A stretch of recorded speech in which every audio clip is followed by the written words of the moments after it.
Dans 12 minutes, on joue à Bristol 1350. Bristol 1350 est un jeu à rôle caché dans lequel les joueurs vont faire la course à bord de chariots en essayant de fuir la ville au plus vite.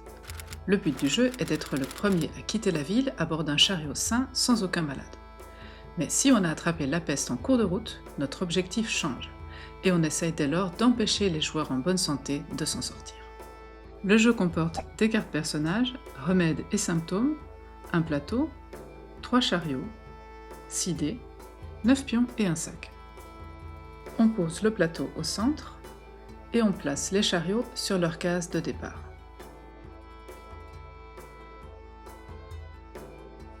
Chaque joueur choisit un personnage et le place devant lui côté standard.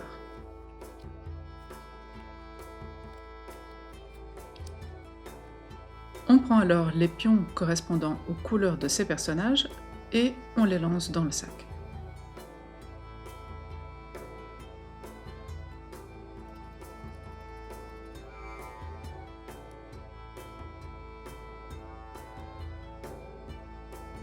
On les pioche un à un et on les répartit de l'avant vers l'arrière en commençant par le chariot clair. Ne faites pas la même erreur que moi lors du tournage, j'ai posé 3 pions dans 2 chariots à 6 joueurs alors que j'aurais dû en mettre 2 par chariot.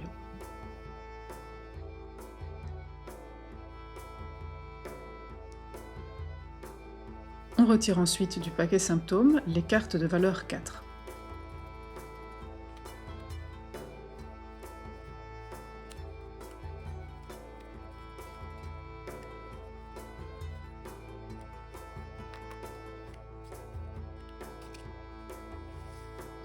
On mélange les cartes restantes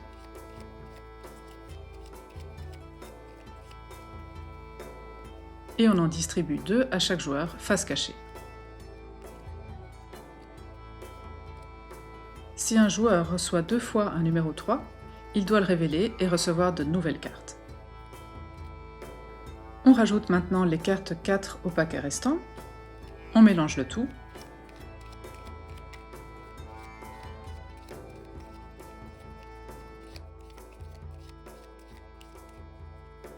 et on forme une pioche face cachée. Enfin, on mélange les cartes remèdes et on en distribue autant à chaque joueur qu'indiqué dans le tableau. Ici, à 6 joueurs, personne n'en reçoit en début de partie. Une partie se joue en autant de manches que nécessaire jusqu'à ce qu'un chariot parvienne à quitter la ville. À chaque manche, il y a 3 phases. Une phase d'action, une phase de contamination et une phase d'avancée sur la route. 1. Phase d'action. Un joueur lance tous les dés. Pour déterminer le premier joueur à chaque début de manche, on regarde quel pion est le plus avancé sur la route. À la première manche, c'est le joueur à l'avant du chariot blanc. Dans ce cas-ci, c'est donc le joueur blanc qui commence. À mon tour, je peux réaliser une action au choix parmi 3. 1. Relancer 1 ou 2 dés. 2. Piocher une carte remède. Et 3. Déplacer un pion. 1. Relancer 2 dés. Si je choisis cette action, je peux relancer simultanément 1 ou 2 dés. Je décide de relancer un seul dé. On verra plus loin à quoi cela va pouvoir nous servir dans la partie. Mon tour est déjà fini et la manche continue dans le sens horaire. 2. Piocher une carte remède. Le deuxième joueur choisit quant à lui la deuxième action possible. Il pioche un remède qui lui permet d'activer des effets spéciaux dès ce tour-ci, s'il veut le jouer tout de suite. Le joueur décide plutôt d'attendre. Attention, on ne peut posséder au maximum que 3 remèdes. 3. Déplacer un pion. Le troisième joueur choisit la troisième action possible. Quand on déplace un pion, on peut le faire de 3 manières différentes. On peut faire une bousculade, un saut ou une éjection. Il choisit la bousculade. Grâce à cela, il peut placer son pion tout à l'avant du chariot dans lequel il se trouve. C'est au tour du quatrième joueur. Il veut lui aussi effectuer un déplacement. Il choisit le saut, qui lui permet de placer son pion à l'arrière du chariot qui le précède. Attention, pour pouvoir le faire, il faut être à l'avant de son propre chariot avant de sauter. Si le chariot vers lequel on saute est plein, on échange les places avec le pion qui se trouvait à l'arrière. Le cinquième joueur choisit lui aussi l'action de déplacement, mais il opte pour l'éjection. Il peut ainsi faire tomber un pion de son chariot.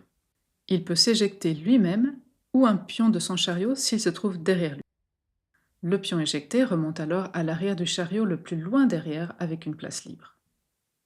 Et enfin, le 6e joueur choisit l'action relance de dés.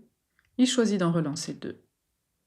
Une fois que tous les joueurs ont fait leur action, on passe à la phase 2, contamination. On va pour cela regarder les faces des dés. Si 2 rats d'une même couleur sont visibles, les occupants du chariot correspondant doivent poser leurs 2 cartes symptômes face cachée dans la zone de leur chariot à droite du plateau. Dans ce cas-ci, seul le personnage brun est concerné. Il dépose donc ces 2 cartes symptômes près de l'emplacement chêne. Ensuite, on ajoute une carte de la pioche symptôme, sauf si une carte s'y trouvait déjà. Puis on mélange les cartes et on en redistribue 2 à chaque joueur du chariot. Et on défausse la carte en trop. Phase 3, avancer sur la route. Chaque chariot avance maintenant d'autant de cases que de dés affichant sa couleur. Le blanc avance donc de 2, le rouge de 1 et le brun de 3. On est prêt pour la deuxième manche. On relance tous les dés, puis chaque joueur réalise une action en commençant par le joueur en tête, ici le brun. Quelques précisions. La peste. L'état de santé d'un joueur est défini par ces 2 cartes symptômes.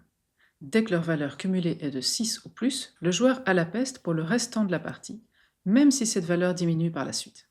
Si on est éjecté et qu'il n'y a de place sur aucun des chariots derrière, ou qu'on est éjecté du dernier chariot, on est éliminé.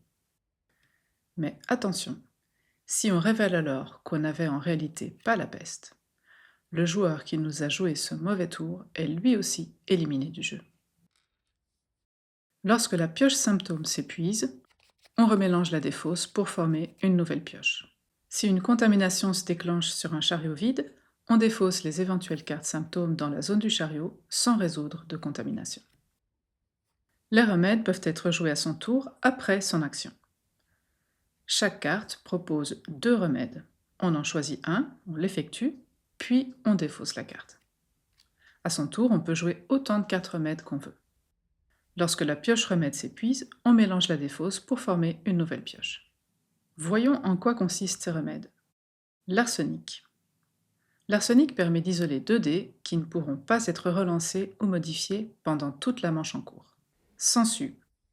Les sangsues permettent de piocher 2 cartes symptômes, de les consulter et d'en ajouter une à la zone d'un chariot au choix. Si une contamination survient par la suite et qu'il s'y trouve plusieurs cartes, on les mélange et on ajoute une seule d'entre elles à la contamination. Les autres seront défaussées face cachée. Poudre d'émeraude. La poudre d'émeraude permet de réaliser un déplacement supplémentaire en plus de son action principale, quelle qu'elle soit. Poulet. Lorsqu'à son tour on choisit l'action relance de dés, on peut, grâce au remède poulet, relancer l'un des 2 ou les 2 jusqu'à 3 fois de plus. On relance les dés simultanément, mais on peut arrêter de relancer un dé et continuer à relancer l'autre. Fouet. Grâce au fouet, on peut empêcher le déplacement d'un pion. Dans ce cas, l'action échouée compte quand même pour une action pour le joueur qui l'a faite.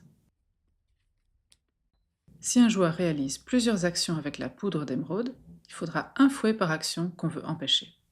Pomme d'ambre. Avec la pomme d'ambre, on pioche 2 symptômes. On se retrouve donc avec 4 cartes en main. On peut les consulter et puis on défausse 2 de ces cartes face cachée. Dès qu'un chariot parvient à quitter la ville, la fin de partie est déclenchée. Ses occupants révèlent alors s'ils avaient la peste ou non. Si tous les joueurs sont sains, ils gagnent immédiatement la partie, qui s'arrête aussitôt. Si au moins un joueur a la peste, tous les passagers meurent et une ultime manche a alors lieu. Les joueurs qui sont encore dans la ville essayent de sortir à leur tour. Si au cours de cette manche aucun chariot n'y parvient, tous les occupants meurent. Alors attention, il y a encore une petite subtilité. Si les 3 chariots sortis de la ville sont porteurs de la peste, qu'ils ne l'atteignent pas lors de l'ultime manche, ou qu'ils sont vides une fois sortis, tous les joueurs qui avaient la peste remportent la partie. C'est un peu contre-intuitif, mais dans ce jeu, il est donc possible de gagner la partie en étant mort. Il peut arriver qu'un chariot vide franchisse la ligne d'arrivée. Dans ce cas, ça ne déclenche pas la fin de partie et ne force donc pas les 2 autres à arriver lors de la manche suivante. Si plusieurs chariots franchissent la ligne d'arrivée lors du même tour, c'est le chariot qui est arrivé le plus loin après la porte de la ville qui est considéré comme le premier. Les variantes. Il est possible de jouer de 1 à 3 joueurs, mais cette configuration n'étant pas très convaincante, je n'en parlerai pas dans cette vidéo. Voyons les nombreuses autres variantes proposées. Elles peuvent être combinées. Les capacités de personnage pour une partie plus asymétrique. On utilise dans cette variante le côté action spéciale de son personnage. C'est en fait une 4e action possible, disponible à chaque tour. Quelques précisions sur certaines actions des personnages. Le brigand permet d'éventuellement réaliser une action supplémentaire. Et cette action supplémentaire peut être l'action spéciale du brigand. Le fouet n'empêche pas le chevalier de réaliser son action spéciale, qui consiste à réorganiser les pions d'un chariot. Si la servante a consulté la pioche symptôme juste avant une résolution de contamination, on résout en partant du premier chariot vers le dernier. Oups, c'est le chariot blanc qui devrait être sur la première case. Souche bénigne, pour une partie moins chaotique. Lors d'une contamination, les joueurs placent une seule carte symptôme dans la zone de leur chariot au lieu de 2. La carte est piochée au hasard par un autre joueur. Souche virulente pour une partie sans merci. Les joueurs qui reçoivent 2 cartes 3 en début de partie les gardent. Ils commencent donc avec la peste. Pour encore davantage de défis, on peut décider de ne pas retirer les 4 avant de distribuer les symptômes. Aumône pour une partie twistée. Il faut d'abord écrire sur 6 bouts de papier « Rien ne se passe » sur 4, peste sur un autre et guéri sur le dernier. En début de partie, on mélange ces petits papiers et on les pose face cachée près du plateau. En cours de partie, quand on joue le remède poulet, on peut l'utiliser pour son effet normal ou pour piocher un papier aumône. On consulte ce qui est écrit, puis on l'offre au joueur de son choix, y compris soi-même. La peste inflige la peste, quelle que soit la valeur des symptômes du joueur qui la reçoit. La guérison immunise le joueur contre la peste pour toute la partie, et le soigne s'il l'avait déjà. Si un joueur reçoit l'aumône peste et l'aumône guéri, c'est la carte guéri qui prévaut. Bonne partie!